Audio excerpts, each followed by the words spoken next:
I met Daniel during my very first week of college. It was one of those accidental friendships, the kind that begins when you're seated next to someone in a class neither of you really want to be in. He had an easy smile, a quick wit, and this quiet confidence that drew people toward him. Within a week, we were eating lunch together every day, swapping music recommendations, and staying up late to cram for exams. Over the next few years, Daniel became one of the closest people in my life. He was at every birthday, every late-night study session, every lazy Sunday watching movies. I told him about my family troubles, my insecurities, the things I'd never admit to anyone else. I thought we had the kind of friendship that could survive anything. But looking back, there were signs, small moments that should have made me question him. Moments when I shared good news, getting an internship I'd worked months to land, meeting someone I really liked, and he'd give a half smile, nod, and change the subject. I told myself he was just reserved. When I got engaged a few years later, Daniel was one of the first people I called. He congratulated me, but there was something in his voice, a pause, a quiet hesitation before the words came out, that made my stomach knot. I ignored it. Then strange things started happening. A coworker mentioned that Daniel had been checking in on me with them, asking if I was stressed at work. A mutual friend repeated a conversation they'd had with him, where he'd said I was struggling to balance things lately. It all sounded harmless on its own, but it was planting seeds. One night I came home to my fiancée holding my phone. She had a screenshot of a flirty conversation, supposedly between me and another woman.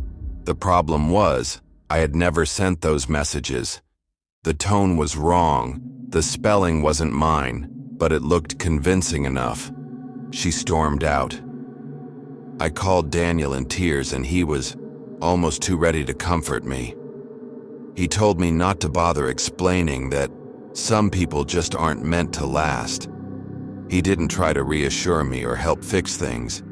He just seemed oddly content to watch me sit in the wreckage.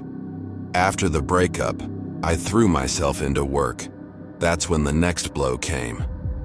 My company announced layoffs, and despite my experience and good record, I was one of the first names on the list. Weeks later, over drinks, a former coworker told me they'd overheard my boss talking about me, mentioning that someone had reached out, saying I was in a bad place mentally and maybe needed time away from work. The caller's name? Daniel. It was like every time I stood back up, something else knocked me down. And Daniel was always there, standing nearby, hands clean, face sympathetic. Then I stumbled across the truth. We'd once worked together on a freelance project, and we used a shared drive for our files. I hadn't touched it in years. One night, while cleaning up old emails, I found the link and clicked out of curiosity. Inside was a folder I didn't recognize, labeled with my initials. Inside that were screenshots of my social media posts, photographs of me from events I didn't remember him taking, and copies of private messages between me and friends. There were even candid pictures, me leaving my apartment, me talking to people in public. And at the bottom, there was a single document titled Weak Points. I opened it and my blood ran cold. It was a list, a detailed breakdown of my insecurities, my habits, the people closest to me. Notes about arguments I'd had, fears I'd confessed, and patterns in my relationships. Under career, it said, sensitive about criticism from authority, push here. Under relationships, it read, insecurity about loyalty, easy to exploit. At the very end of the file, in a smaller font, was one chilling line. Best moments are when he doesn't see it coming. I sat there for hours, scrolling through years of his quiet, methodical sabotage, realizing that my so-called best friend had been dismantling my life piece by piece, and enjoying it. The last time I saw Daniel was months later, at a mutual friend's wedding. I had moved to a new city, started a new job, rebuilt my life. He spotted me across the room, raised his glass, and smiled that same tight smile I'd seen so many times before. But this time, I understood it. It wasn't warmth or nostalgia. It was the satisfaction of someone who had watched me collapse and still believed he had left a mark I could never erase. And for the first time, I smiled back, not because I'd forgiven him, but because I finally knew something he didn't. I wasn't broken anymore. And people like Daniel only have power over you, if you let them. I met Claire during my first year working at the design firm. She had that magnetic pull, the kind of person who could walk into a room and instantly be the center of attention without trying. When she laughed, people leaned in closer. When she told a story, everyone listened. I was new to the city, eager to find my footing, and when she singled me out on my second day, asking if I wanted to grab coffee, I felt almost honored. She was smart, stylish, and carried herself like someone who had life completely figured out. Our friendship escalated quickly.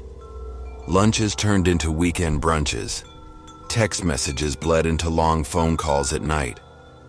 She'd invite herself over for movies, bring me little gifts, just because, and always insisted on paying for coffee even though I told her she didn't have to. But the first sign that something was wrong came in the smallest, strangest way. I was working late one evening and stepped away from my desk to use the restroom. When I came back, my coffee, which had been sitting next to my keyboard, was gone. Not knocked over, not misplaced. Gone. I checked the trash bin, the counter near the copier, even the break room. Nowhere. Claire, who was leaving for the night, smiled at me on her way out and said, "You really need to stop leaving things lying around. Someone could mess with them." I brushed it off as a weird coincidence, but it kept happening. Little things going missing, small changes in my workspace. My sticky notes would be rearranged. My planner would be open to a different page than the one I'd left it on. Then came the conversations. Claire would mention things I'd supposedly told her that I had no memory of saying. "You said you hated the way marketing handles their campaigns," she'd laugh. "Don't worry, I didn't tell them." Or, "Remember you promised to help me move next weekend?" When I told her I didn't remember saying that, she'd tilt her head with that pitying look and say, "You've been so stressed lately. You probably just forgot." At first, I believed her. I was stressed. New job, new city, new everything. Maybe my memory was slipping. But then, deadlines started disappearing from my inbox. My boss scolded me for missing a project submission that I never received. When I mentioned it to Claire, she sighed and said, "You've got to be more careful. You can't afford to look unreliable here." She began offering to help me keep track of things. "Forward your emails to me. I'll make sure nothing gets lost," she said one afternoon, already pulling out her phone to add her address to my contact list. At the time, it felt like a safety net, but the more I let her help, the more dependent on her I became. If I had a question about a meeting, she had the answer. If I couldn't find a file, she'd find it for me. She was always there, almost too much. Then one night, everything shifted. I had stayed late to finish a layout revision, and when I went back to my desk for my bag, I saw Claire sitting there, in the dark. The glow from my monitor lit her face in an eerie, pale blue. She didn't notice me at first. She was scrolling through my emails, eyes fixed on the screen, her mouth curled into a tiny, unsettling smile. When she finally looked up, she froze for a second before forcing a laugh. "Oh, I was just checking if you'd sent me that file." Something in her voice made my stomach twist. I changed my passwords that night. I locked my drawers. I started keeping my phone on me at all times. But within a week, the strange incident started again. Personal emails were forwarded without my knowledge. Friends I'd known for years stopped replying to my messages. One Friday morning, I walked into the office and found a printed email on my desk. It was from my account, sent to Claire at 3:14 a.m., and it was vicious. Personal attacks, accusations, things I would never say. My hands shook as I read it. When I confronted her in the break room, she didn't even deny it. She just sipped her coffee, eyes locked on mine, and said quietly, "It's amazing what people will believe when they already trust me more than you." I quit the job a week later. I blocked her on everything: phone, email, social media. I thought that would be the end of it. But a month later, I woke up to a message in my inbox. No sender address, no subject line. Just a single sentence in the body of the email. "You'd forget without me." I still don't know how she sent it. I've changed accounts, moved cities, and yet every few months another one appears. Same message. And each time I read it for a brief second, I start to wonder, what if she's right? Mark wasn't just my best friend. He was the guy I grew up with. We survived high school together, worked our first crappy job side by side, and even shared an apartment for a year when money was tight. We had a bond built from years of inside jokes, shared disasters, and a mutual understanding that no matter what, we had each other's backs. Which is why the day he vanished, everything in my life felt like it had been ripped in half. It was a Thursday. I remember because we'd been texting about grabbing pizza and watching the game that weekend.